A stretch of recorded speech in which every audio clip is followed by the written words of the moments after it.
Hello மக்களே, அனைவருக்கும் வணக்கம். இன்றைக்கி மிஸ் நைட் அண்ட் டே ட்ராமாவோட எபிசோட் 2 தான் பார்க்க போகிறோம். எடுத்தோன்னே நம்ம ஹீரோயின் தூங்கிக்கிட்டு இருக்கிறத காமிக்கிறாங்க.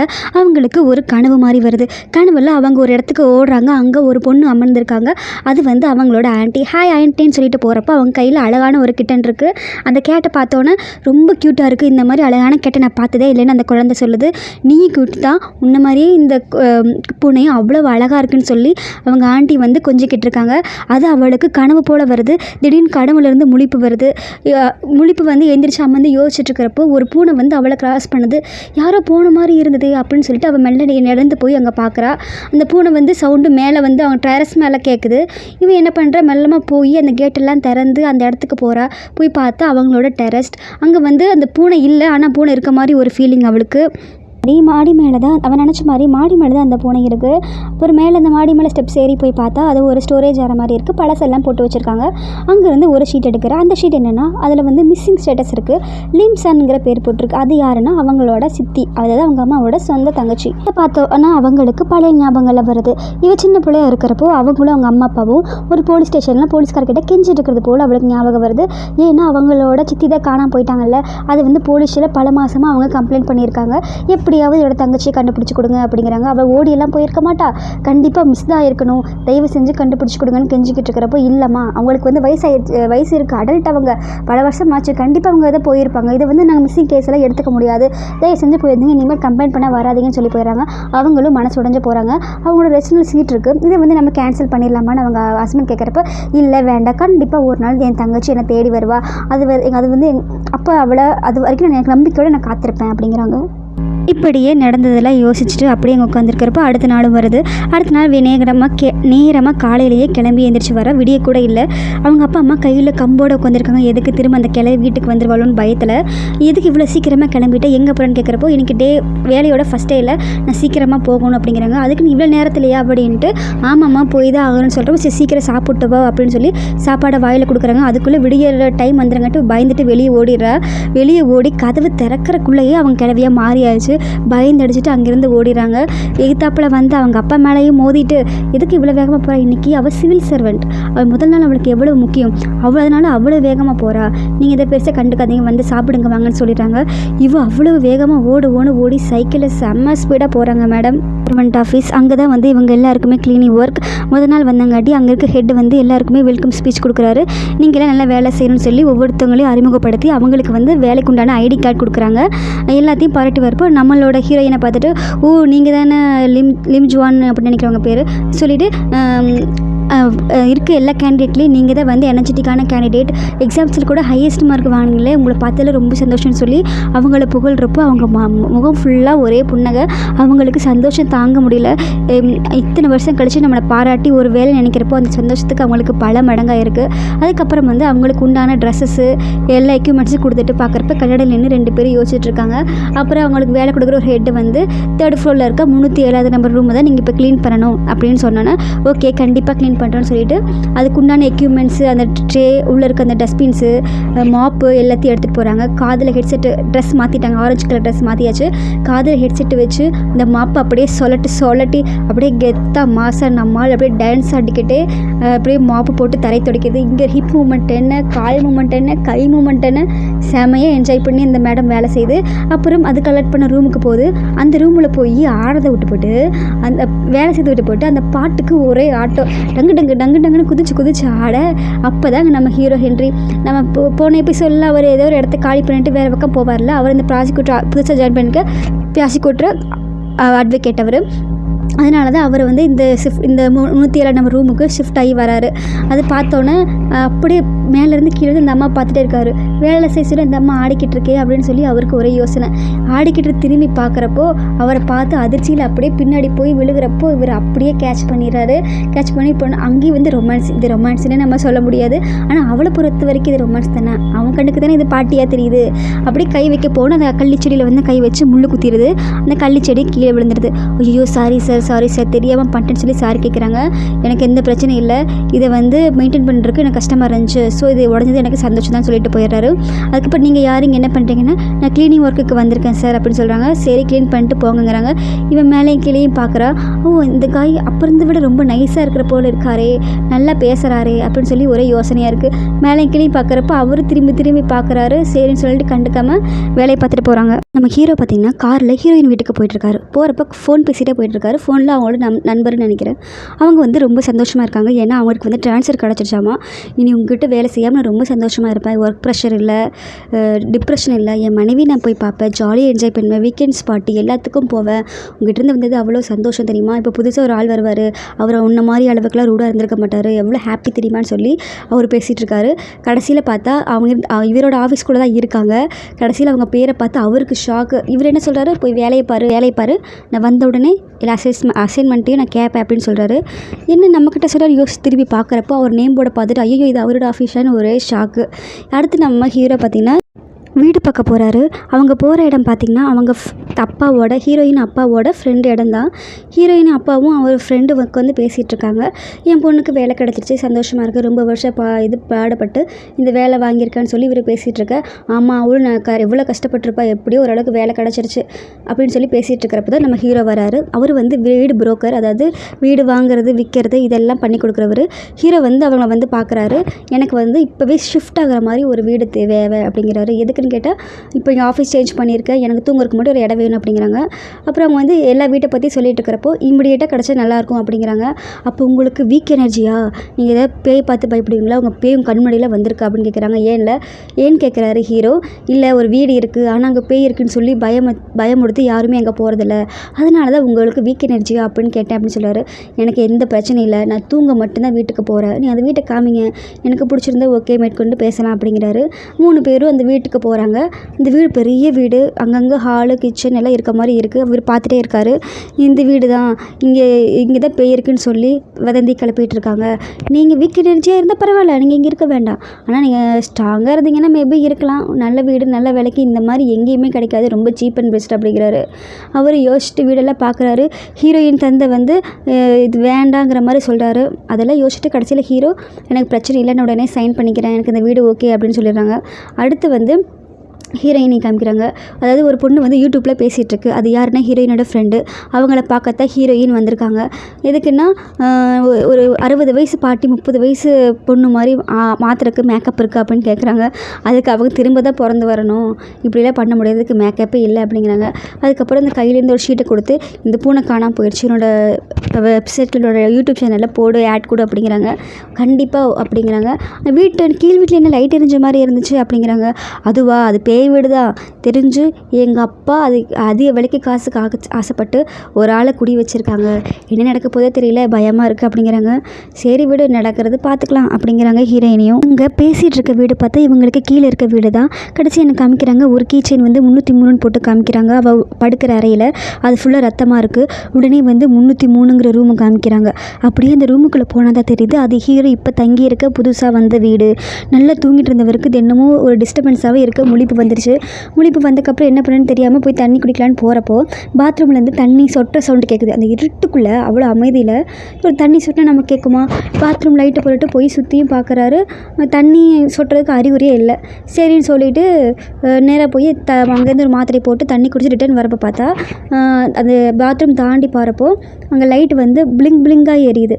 இவர் போய் லைட்டு ஸ்விட்ச் ஆன் பண்ணி ஆஃப் பண்ணி பார்க்குறாரு, எந்த மிஸ்டேக்ஸ் இல்லை. அப்புறம் திடீர்னு லைஃப் ஆஃப் ஆகிடுச்சு. போட்டு பார்த்துட்டு அவர் பாட்டுக்கு வராரு. வந்து இங்கே நிற்கிறப்ப பார்த்தா திடீர்னு லைட் எரியுது. அதை பார்த்து அவருக்கே ஒரு நிமிஷம் ஷாக் ஆகிடுச்சு. அப்புறம் தான் வந்து அவங்க சொன்ன உங்களுக்கு வீக் எனர்ஜியா அப்படின்னு சொல்லி சொன்னதால் ஞாபகம் வருது. என்ன பண்ணுன்னு தெரியாமல் அங்கேருந்து போய் சேரில் போய் அப்படியே உட்கார்றாரு. சரி கண்ணை மூடி தூங்கலான்னு பார்த்தா திரும்ப அவர் சொன்னதே ஞாபகம் வருது. சரி இதுக்கு மேலே இப்படியே விடக்கூடாதுன்னு சொல்லி அடுத்த நாள் வந்து ஒரு மேப்பை பார்த்துட்ருக்காங்க.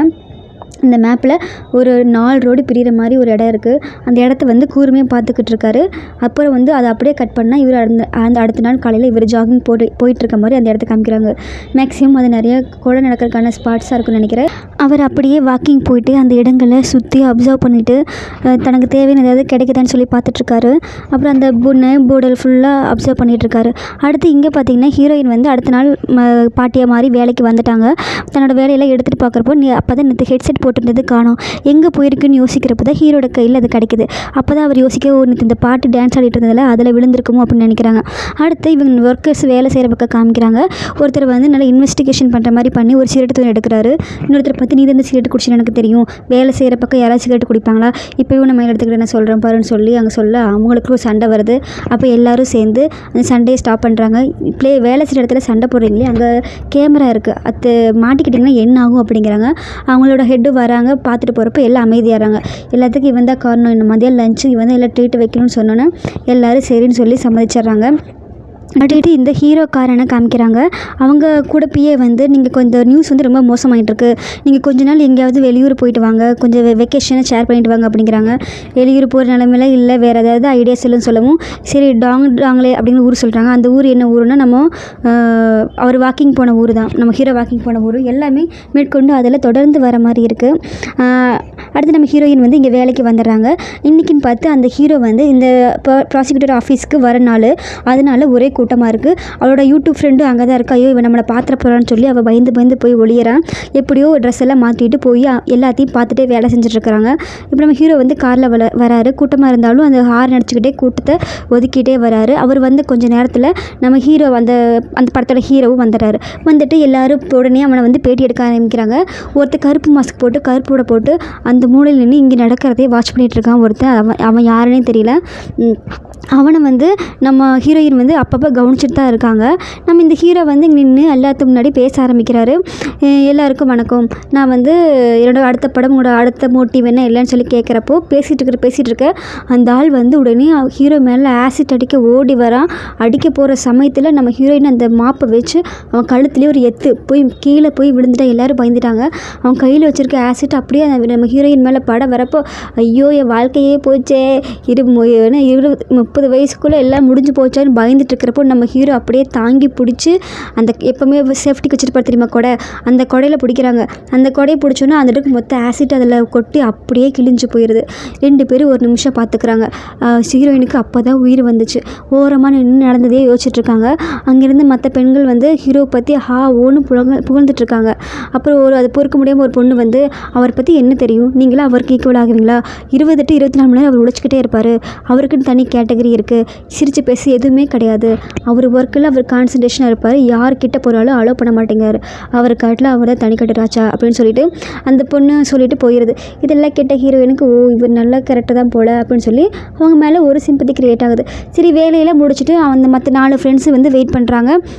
இன்றைக்கி நம்ம ட்ரீட் இருக்குல்ல அப்படிங்கிறாங்க. அடுத்து நம்ம ஹீரோ என்ன பண்ணுறாரு, ஹீரோயினை தேடி அவங்க வீட்டுக்கே போகிறாரு. அவங்க ஃபைல் தான் ஹீரோயின்கிட்ட இருக்குல்ல, அதுக்காக போகிறாரு. அந்த டைமில் பார்த்து அவங்க அம்மா வந்து ஃபோன் பண்ணுறாங்க. உன்னை தேடி ஒருத்தர் வந்திருக்காரு, பேர் கொண்டு சொன்னேன்னு.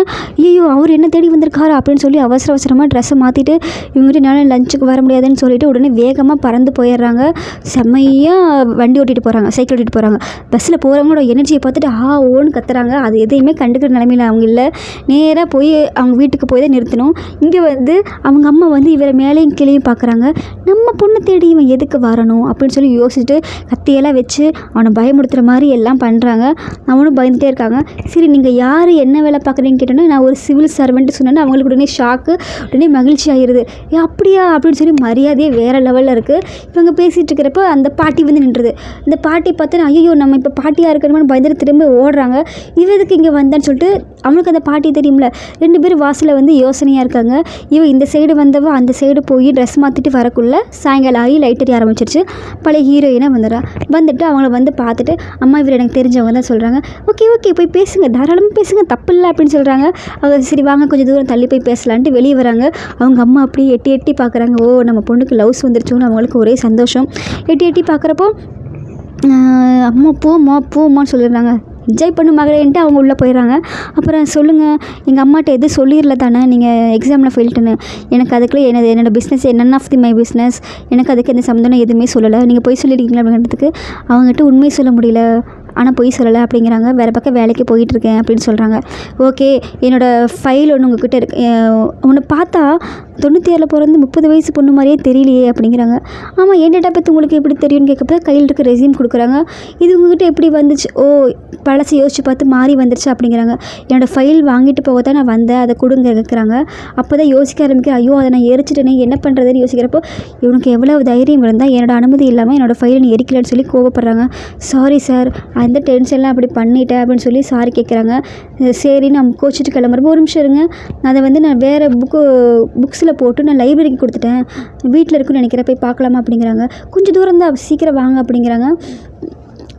எனக்கு வேலை இருக்கே அப்படிங்கிறாங்க. கொஞ்சம் தூரம் தான், சீக்கிரம் எடுத்து கொடுத்துறேங்கிறாங்க. இவங்க பேசிகிட்டு இருக்கிறத எங்கள் அப்பா ஃப்ரெண்டு பார்த்துறாங்க. இப்போ லவ் செட் ஆகிடுச்சு போல உன் பொண்ணுக்கு, அங்கே பாரு, நம்ம காலையில் நம்ம வீட்டுக்கு வந்தார்ல அவர் தான் அப்படிங்கிறாங்க.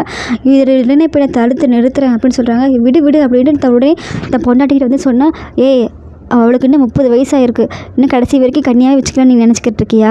லவ்னு செட் ஆகட்டும், கல்யாணம் ஆகட்டும், அப்போ தான் நல்லது நடக்கும் அப்படிங்கிறாங்க. ஆனால் நீ பேசுகிறது சரியில்லையா? குழந்தையோட மட்டும் என்ன பண்ணுறது? நம்ம பேர குழந்தை தானே, நம்ம தாராளமாக வச்சு கொஞ்சலான்னு சொல்கிறாங்க. இப்படிலாம் அப்போ நம்ம கிடச்சா எவ்வளோ சூப்பராக இருக்கும், நீங்களே சொல்லுங்கள் பார்க்கலாம். அப்புறம் ஹீரோயின் காமிக்கிறாங்க. வீட்டுக்கு போனால் அப்போ தான் யோசிக்கிறாங்க. அப்போ தான் அந்த பாக்ஸ்குள்ளே வச்சு லைப்ரரிக்கு அனுப்புனது நினைவு வருது. உடனே அவங்ககிட்ட சொல்ல அவங்க அதுக்கும் முறைக்கிறாரு. ப்ளீஸ் சார், ஒரு 5 மினிட்ஸ், ரொம்ப இம்பார்ட்டன்ட் ஃபைல் தானே, அங்கே போய் நான் உங்களுக்கு டக்குன்னு தேடி கொடுத்துட்றேன் அப்படின்னு சொல்கிறாங்க. 2 பேர் சேர்ந்து லைப்ரரி போகிறாங்க. லைப்ரரியில் போய் ஃபுல் அண்ட் ஃபுல் எல்லா ரேக்கையும் தேடிட்டு இருக்காங்க. இங்கே தான் நீங்கள் அடிக்கடி வருவீங்கன்றதுக்கு நிறைய புக்ஸு படித்தேன், இதுங்க அடிக்கடி யூஸ் பண்ணுவேன். நீ எனக்கு என்ன வேலை கிடைக்க போகுதுன்னு எனக்கு வெக்ஸ் ஆகிட்டு நான் அப்படியே விட்டுட்டேன். இன்னொருக்க ட்ரை பண்ணலாம்ல அப்படிங்கிறாங்க. ட்ரை பண்ணதெல்லாம் போதும் சார், இனி ஒன்றும் பண்ண முடியாது அப்படிங்கிறாங்க. அவர் அமைதியாக இருந்துட்டு எல்லா ரேக்கையும் தேடுறாங்க. திரும்பி வரப்போ இங்கெல்லாம் ஆல்ரெடி தேடியாச்சு. இல்லை சார், இருக்கும் சார், பார்க்கலாம் சார் சொல்லிவிட்டு ஃபுல் அண்ட் ஃபுல் தேடுறப்போ அவருக்கே டென்ஷன் ஆயிடுது. அப்புறம் ஒரு புக்கை எடுத்து பார்த்துட்ருக்காரு. நீங்கள் ரொம்ப ஹெவியாக ஒர்க் பண்ணியிருப்பீங்க போல். ஆமாம் சார், 7-8 வருஷம் இதே தான் வேலை, இந்த புக்கில் எனக்கு எல்லாமே தெரிஞ்சு வேலை கிடைக்கல. ஆமாம், உங்களுக்கு எப்படி தெரியும்னு கேட்குறப்போ, இந்த புக்கு எங்கேருந்து எடுத்தீங்க அப்படின்னு கேட்குறப்போ அந்த 3ஆவது ஷெல்ஃப்லேருந்து எடுத்தேன்னு சொன்னேன்னா, இருங்க சார் போய் பார்க்குறேன்னு சொல்லி வேகமாக போய் பார்க்குறாங்க. பார்த்துட்டு அவருக்கு தேவையானது எல்லாமே கிடைக்குது. அவளோட அந்த ஃபைல் கிடச்சிருச்சு. இதுக்கு இடையில ஒரு பொண்ணு காட்டுக்குள்ளே ஓடிக்கிட்டு இருக்கா. அது என்னென்னு பார்த்தா ஒரு சைக்கோ அவளை கொல்றதுக்கு துரத்திட்டு இருக்கான். அந்த பொண்ணு ஓடுது, எல்லா பக்கம் ஓடுது, ஆனாலும் சிக்கி தவிச்சிருது. என்ன பண்ணுறதுனே அதுக்கு தெரியல, ஒளிஞ்சிக்குது. ஆனால் ஒளிஞ்சது பாருங்கள், ஒருத்தர் திருட கொலை பண்ண வரான்னு தெரியுது, ஒரு இடத்துல ஒளிஞ்சிருக்கும். அவன் அங்கேருந்து போன 10 நிமிஷம் கழிச்சு தானே நம்ம வெளியே வரணும். அவன் இங்கிட்டு போனால் நம்ம இங்கிட்டு திரும்பி போனால் நம்மளை கொலை பண்ண மாட்டானா? இந்த மாதிரி சுச்சுவேஷன் உங்களுக்கு வந்தாலும் மூளை யூஸ் பண்ணி தப்பிக்க பாருங்கள். அது மூளை யூஸ் பண்ணாதங்காட்டி அவங்ககிட்ட மாட்டிக்கிச்சு. ஒரு ஆற்றுக்குள்ளே வச்சு அதை நல்லா வெட்டுன்னு வெட்டிடுறான். வெட்டினோன்னா அது உடனே அவன் தப்பிக்கிறதுக்குள்ளே அந்த இடத்துக்கு போலீஸ் வந்துடுது. உடனே நம்ம ஹீரோவுக்கு ஃபோன் வந்துடுது. இவங்ககிட்ட சொல்லாமல், ஹீரோயின் கிட்ட சொல்லாமல் கூட அங்கேருந்து போயிடுறாங்க. அவங்க போனதுக்கப்புறம் தான் ஹீரோயினுக்கு அந்த ஃபைல் கிடச்சிருச்சு. ஃபைல் கிடச்சோன்னா ஐயோ இவர் தேடி பார்க்குறப்ப காணோம். உடனே மெசேஜ் போட்டுட்டு அவங்க லைப்ரரியிலேருந்து வீட்டுக்கு கிளம்புறாங்க. இங்கே பார்த்தா ஹீரோ என்ன பண்ணுறாரு, ஸ்பாட்டுக்கு வந்துடுறாரு. அங்கே நடக்கிறதெல்லாம் அவருக்கு கண்ணு முன்னாடி வருது. எல்லாத்தையும் யோசிச்சுட்ருக்காரு. ரத்தமெல்லாம் சூடாக தான் இருக்குது. கொலை நடந்து ஒரு 10 நிமிஷம் 20 நிமிஷம் தான் ஆகணும். அவருக்கு புரியுது. அப்படியே பேக் சைடு முன்னாடி அப்படியே போயிட்டுருக்காரு. கொலகா ஏதாவது கண்டிப்பாக அவன் பதட்டத்தில் ஏதோ ஒன்று விட்டுட்டு போயிருப்பான் அப்படின்னு சொல்லி யோசிக்கிறாங்க. போய் பார்த்தா ஆனால் கொலகாரன் இன்னும் அங்கே தான் இருந்து இவனைத்தான் வாட்ச் பண்ணிக்கிட்டு இருக்கான் அந்த கொலகாரன். சரி, என்ன பிளான்னு இவர் அப்படியே போயிட்டுருக்கிறப்போ கிட்ட வரது தெரிஞ்சோன்னு அவனை தள்ளி விட்டு கொலகாரன் ஓட ஆரம்பிச்சிடறான். அப்போ தான் அவனுக்கு கொலகாரனே தெரியுது. உடனே இந்த போலீஸுக்கு ஃபோன் பண்ணி அவன் கொலகார காரில் போகிற அவனை பிளாக் பண்ணுங்கன்னு சொல்லி இவன் துரத்திக்கிட்டு ஓடிக்கிட்டே இருக்கான். கொலகாரன் காரில் எடுத்து போனாலும் காலையில் வாக்கிங் போனாங்க தெரியுமா, அந்த இடம் தான். அந்த இடத்துல கார் போகுது, இவனும் போகிறான். ஹீரோயின் அந்த ஃபைல் எடுத்துக்கிட்டு சரி வீட்டுக்கு போகலான்னு சொல்லி வந்துட்டுருக்காங்க. இது அவ்வளோ முக்கியமான ஃபைலாக இருக்குமா அப்படின்னு சொல்லி அந்த ஃபைலை எடுத்து நடு ரோட்டில் நின்று அந்த 4 முக்கில் நின்று எடுத்து பார்த்துட்ருக்காங்க. பின்னாடி கார் வரது கூட மேடமுக்கு தெரியல. இது ஒரு வழியாக ஹீரோயின் இருக்க பக்கம் வந்துடுறாங்க. தூரத்தில் பார்க்குறப்போ லைட்டை டார்ச் வச்சு பார்த்துட்ருக்காங்க ஹீரோயின். அந்த ஃபைலில் திரும்பி பார்க்குறப்போ எல்லாம் மிஸ்ஸிங் கேஸில் போனவங்களாம் இருக்காங்க. அவங்க யோசிச்சிட்டே இருக்காங்க. கார் பின்னாடி வருது. ஹீரோ தடுக்க வராரு. ஹீரோயின் எல்லாம் பார்க்குறாங்க. கார் இடித்து தள்ளிடுது. ஆனால் எதையுமே காமிக்கல. அதோட இந்த எபிசோட் முடியுது. என் வீடியோஸ் பார்த்து என்னை சப்ஸ்கிரைப் பண்ணி லைக் பண்ண எல்லாருக்கும் ரொம்ப ரொம்ப நன்றி. இதே ஆதரவு கண்டிப்பாக கொடுங்க. மறக்காமல் என்னோடய சேனலை சப்ஸ்கிரைப் பண்ணிவிட்டு போங்க. நன்றி, வணக்கம்.